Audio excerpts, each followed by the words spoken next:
Welcome back everyone. तो आज हम आ चुके हैं आपके लिए एक नई वीडियो लेकर, जिस वीडियो में हम डिस्कस करने वाले हैं सीबीएसई का क्लास 12 का फिज़िक्स पेपर। तो आज की वीडियो में हम पूरा पेपर को एनालाइज करेंगे और हम जानेंगे कि क्या कंपैरिजन है जेके बोस के पेपर्स में और सीबीएसई के आने वाले पेपर्स में। एंड हम देखेंगे कि क्योंकि अभी तक जेके बोस का फिज़िक्स पेपर नहीं हुआ है, तो हम सीबीएसई वाले पेपर को एनालाइज करके हम ये चीज़ जानेंगे कि क्या इनमें से ऐसे क्वेश्चंस आ सकते हैं जो जेके बोस में रिपीट हो सकते हैं। So let begin to it. और हम कोशिश करते हैं कि आप तक अच्छा कंटेंट पहुंचाएं ताकि आप लोग इस चीज़ का फ़ायदा उठा पाएँ। उम्मीद है आपको ये वीडियो पसंद आएगी, क्योंकि हम जो भी कर रहे हैं आप लोगों के लिए कर रहे हैं। So let's begin to it. उससे पहले मैं आपको ये चीज़ बताना चाहूँगा कि please subscribe this channel and bell icon को भी दबा दीजिएगा, ताकि नई जैसे ही वीडियो हम अपलोड करें तो आपको नोटिफिकेशन आ जाए। और उसके अलावा leave A like on this video, comment भी कर सकते हैं आप, और अपने सवाल आपके जो भी हैं वो आप हमसे पूछ सकते हैं, हम ज़रूर उनका जवाब देंगे। Is the paper of class 12 physics CBSE. तो हम इस पेपर को पूरे तरीके से एनालाइज करने वाले हैं और देखने वाले हैं कि कौन कौन से क्वेश्चंस आए गए थे। So let's begin to it. अगर हम सेक्शन ए में जाते हैं तो इसमें पहला ही क्वेश्चन आया था लाइक ऑप्टिक्स वाले पार्ट से, जिसमें यहाँ पे है a beam of light of wavelength 720 nm in the air enters water, refractive index 4/3, its wavelength in water will be. So देखा जाए तो कंसेप्चुअल क्वेश्चन है, अगर सॉल्व करेंगे तो आ सकता है। अगर प्रैक्टिस की होगी अच्छी तरीके से क्वेश्चंस को तो इस क्वेश्चंस को डेफिनेटली हम लोग कर सकते हैं। Then capacitor of capacitance C has resistance X in the AC circuit. If the capacitance and the frequency of the applied voltage are double, the new reactance will become. तो ये भी एक ऐसा सवाल है, लाइक कंसेप्चुअल सवाल है। अगर किसी ने कैपेसिटेंस एसी के साथ अच्छे तरीके से पढ़ा है तो देन डेफिनेटली वो इस सवाल को आराम से कर लेगा।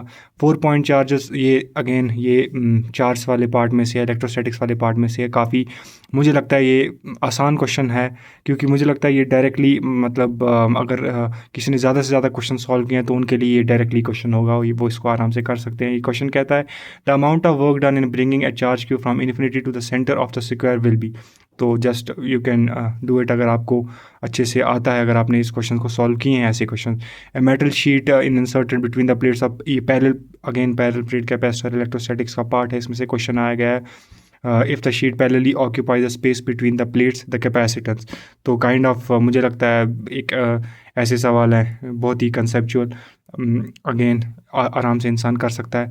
Four resistance of each resistance R and a key K are connected as shown in the figure, the equivalent resistance between point A and B when the key K is open will be. So इस question में हम देख सकते हैं कि थोड़ा बहुत देखने वालों को लाइक लगेगा कि हाँ थोड़ा बहुत इसमें डाले गए हैं ऐसे एलिमेंट जो निकालने पड़ेंगे, बट ट्रस्ट में ये क्वेश्चन बहुत ही इजी है, आप इसको आराम से अटैम्प्ट कर सकते हो। एंड जिसने अच्छे तरीके से क्वेश्चंस पे होल्ड दिया है, एनसीईआरटी के क्वेश्चंस पे होल्ड दिया है, वो डेफिनेटली इन क्वेश्चंस को सॉल्व कर सकता है। On to question number 7. A current of 10 by pi is maintained in a circular loop of radius 14 centimeter. Value of dipole moment associated with the loop. Again dipole moment से तो आराम से कर सकता है इंसान सवाल, क्योंकि dipole सिंपल एक अच्छा सा टॉपिक है एज कम्पेयर टू लाइक बाकी टॉपिक से उस चैप्टर के अंदर। Number 8. Which of the following rays coming from the sun plays an important role in maintaining the earth's warmth? तो ये तो लाइक बेसिक सा सवाल है, इसको इंसान आराम से अटैम्प्ट कर सकता है। Again question number 9. The dimension of mu e naught -1 where पर e is the permittivity and u is the permeability medium of a medium are. तो डायरेक्ट क्वेश्चन है, अगर किसी ने डायरेक्टली इस चीज़ को रटा है वो आराम से इस क्वेश्चन को कर सकता है। Which of the following electromagnetic waves has the proton of large momentum. Easy सवाल again. Kinetic energy of an alpha particle is 4 times the kinetic energy of a proton. The ratio by of a proton alpha by proton of de Broglie wavelength associated with will be. So again easy सवाल कर सकता है इंसान attempt आराम से। फिर आते हैं नेक्स्ट क्वेश्चन पे। The coherent light waves each having amplitude A passes to the produce an interference pattern on a screen. The intensity of a light as seen off the screen varies between. Again easy सवाल कर सकते हैं attempt overall अभी तक जैसे देख रहे हैं हम क्वेश्चन पेपर को, तो बहुत ही कंसेप्चुअल से सवाल आए हैं। सो देन ये दूसरा सेक्शन आया था जिसमें assertion and reason.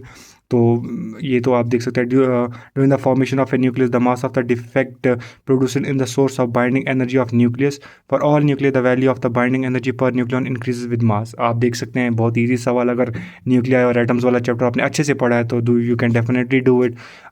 In Rutherford alpha particle scattering experiment the presence of only few alpha particle at angle of scattering led him to the discovery of nucleus. Again, the size of nucleus is approximately 10 to the 5 times the size of an atom and therefore only few alpha particles are rebounded. आप देख सकते हैं फिर से again easy सवाल आराम से attempt हो सकता है। अभी तक ये जो दो एसोसिएशनल रीज़न को हम देख रहे हैं, तो ओवरऑल ये अच्छा पेपर है। लेकिन हम बढ़ते हैं आगे के सेक्शन में, क्योंकि जहाँ तक मैंने इस पेपर को देखा है कि आगे के सेक्शंस में शायद कुछ सवाल ऐसे हैं जिनको करने में थोड़ा बहुत मुश्किल हो सकता है। आप सेक्शन बी में आप देख सकते हैं, find the effective resistance of a network of resistor between point A and F as shown in the figure. तो देखा जाए तो ये सवाल देखने में बहुत ही मुश्किल लगेगा, बट ये अच्छा सवाल है, कंसेप्चुअल सवाल है, कंसेप्ट इसमें लगेगा और इंसान इस सवाल को आराम से अटैम्प्ट कर सकता है।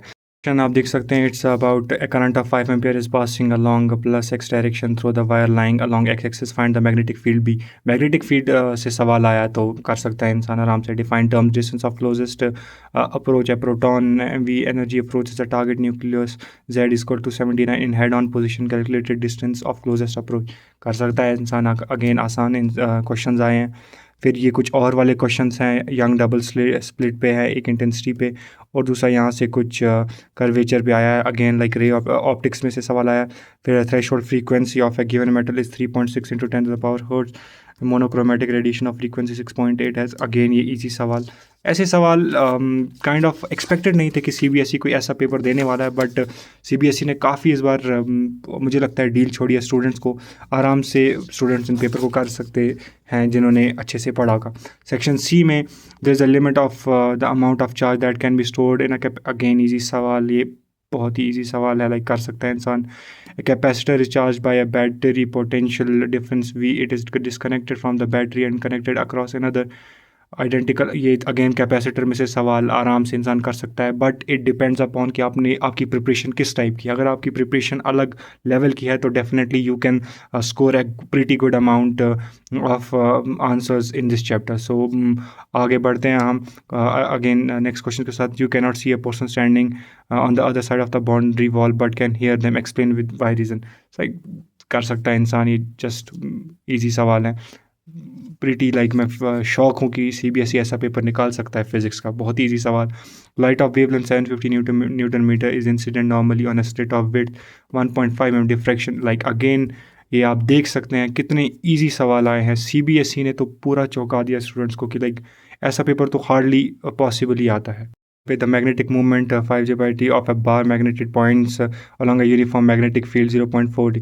So again easy सवाल है, इसमें कैलकुलेट करना है potential energy of the bar magnetic और work done by magnet at by 180 degrees. So again easy question.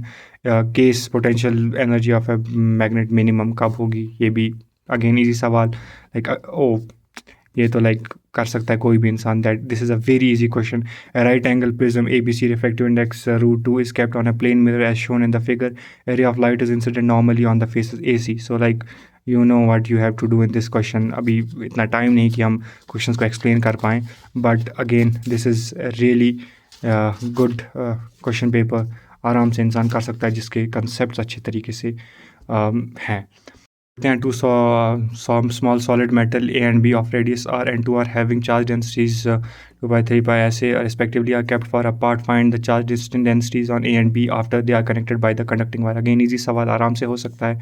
फिर ये और आया था, 2 infinitely long straight wire 1 and 2 are placed at distance apart parallel to each other as shown in the figure, they are uniformly। Again easy सवाल आराम से कोई भी इंसान इसको अटैम्प्ट कर सकता है अगर उसने पढ़ा है। फिर draw the energy band diagrams for the conduct, ये सेमी कंडक्टर्स में से सवाल काफ़ी इजी सवाल है। Carbon and silicon both are the membrane of 4, ये भी you can easily do it. And I know जितने भी यहाँ पे CBSE के होंगे उन्होंने पेपर को अच्छे से अटैम्प्ट किया होगा, क्योंकि इतना ईजी पेपर कोई भी अटैम्प्ट कर सकता है। Differentiate between half wave and full wave, ये again this is a very easy paper as per my analysis, और मुझे लगता है कि सबका पेपर अच्छा ही हुआ होगा। Then on to section D में देखते हैं। a galvanometer is an instrument used to show the direction and strength of the current passing through it in a galvanometer coil. Again आप देख सकते हैं galvanometer coil अभी तक जहाँ तक देखा है कि मुझे लगता है करंट वाले पार्ट से बहुत ज़्यादा क्वेश्चंस आए हैं, और मुझे ये भी लगता है कि आप लोगों ने इनको अच्छे से अटेम्प्ट किया होगा. फिर अगेन आगे बढ़ते हैं. Who is 1791 discovered that the electric field makes a diet. ये डायरेक्ट एक्सपेरिमेंट क्वेश्चन, तो आप इनको आराम से कर सकते हैं. Next, A galvanometer is converted into voltmeter of range 0 to V bye connecting with it A resistance R1 R2. क्या सवाल पूछ रहे हैं CBSE वाले यार. Totally I am shocked. ऐसा पेपर तो मुझे लगता है हर बार CBSE को डालना चाहिए ताकि स्टूडेंट्स को ज़्यादा से ज़्यादा मार्क्स आ पाएँ. Define self-inductance of a coil. Deserve the expression for the energy required to build up a current I in the coil of self-inductance cell. Again, good question. Current passing through two conductors of self-inductance increase the time. Again good question, बहुत ही अच्छा conceptual सवाल. और इनमें फिर और आया था इनके बीच में, तो define the term mutual inductance. Reduce the expression for the mutual inductance of two long coaxial solenoids of the same length having different radii and different number of turns. Where the current through an inductor is uniformly increased from 0 to 2 ampere in 40 seconds. An EMF of 5 MV is induced during this period. Find the flux. Again आप देख सकते हैं flux इसमें ढूंढा है, तो you can easily. और मुझे लगता है कि फिज़िक्स में अभी तक का सबसे बेस्ट पार्ट जो है वो है इलेक्ट्रोस्टैटिक्स. हर किसी ने इलेक्ट्रोस्टैटिक्स में से मुझे लगता है मैक्सिमम मार्क्स स्कोर किए होंगे. वो चाहे कोई डायपोल से सवाल आया हो, वो चाहे कोई इलेक्ट्रिक चार्ज से सवाल आया हो, हर किसी ने उन सवालों को अच्छे तरीके से किया होगा. एंड आई एम श्योर कि फिज़िक्स में हर कोई अच्छे मार्क्स लाने वाला है. So as this paper I can predict this कि हाँ, आने वाले CBSE के पेपर बिल्कुल ईजी होने वाले हैं. क्योंकि अगर फिजिक्स का पेपर वो इस लेवल पे डाल सकते हैं, तो इसका ये बनता है मीनिंग कि वो आने वाले पेपर भी इस बार एक लो लेवल पे डालने वाले हैं. एंड मुझे ऐसा लगता है कि इस बार CBSE में बहुत ही ज़्यादा अच्छा स्टूडेंट स्कोर करने वाले हैं. क्योंकि फिजिक्स का पेपर अगर ईजी आ रहा है किसी सेशन के अंदर, तो that means all over exams बहुत ही ईजी होने वाले हैं. एंड जहाँ तक स्टूडेंट्स का पर्सपेक्टिव के हिसाब से हम देखें, तो स्टूडेंट्स हमेशा कोशिश करते हैं कि वो ऐसे क्वेश्चंस को टारगेट करें जो उन्होंने रटे हुए होंगे. क्योंकि ये हमें भी पता है मोस्टली स्टूडेंट्स ऐसे होते हैं कि वो एग्जाम से 3-4 दिन पहले कॉपी उठाई एंड देन नोट्स उठाए एंड उनको रट डाला. तो ऐसा ही सेम कुछ नहीं होने वाला इस बार इस सेशन में. क्योंकि जिसके कंसेप्ट क्लियर हैं वो क्वेश्चंस को वेरी इजीली अटेम्प्ट कर सकता है, क्योंकि पूरा पेपर कंसेप्चुअली आ रहा है. It's not only with the CBSE board. जितने भी हमारे इंडिया में बोर्ड्स हैं, दे ऑल आर कि हाँ, इस कंसेप्चुअली क्वेश्चन पेपर को तैयार करना है. And that's what we are saying in every board. So I hope आपने इस क्वेश्चन पेपर के ज़रिए मैंने जो चीज़ें आपको बताई, आपने इसमें से कुछ सीखा होगा. And I hope you will share this video. और आप इस वीडियो पे ज़रूर लाइक करेंगे, कमेंट करेंगे और इस चैनल को सब्सक्राइब करेंगे, ताकि हम ग्रोथ करें और हम अपने कंटेंट को दिन ब दिन आगे ले जाए. Let us know comment section में कि आपको किस टाइप की वीडियो चाहिए, किस पर्टिकुलर चीज़ पर वीडियो चाहिए, so that we should focus on those topics. और अगर आपको इसके अलावा भी कोई चीज़ चाहिए, तो we will surely try to get it for you. And I hope you will like this, and bye bye until next video.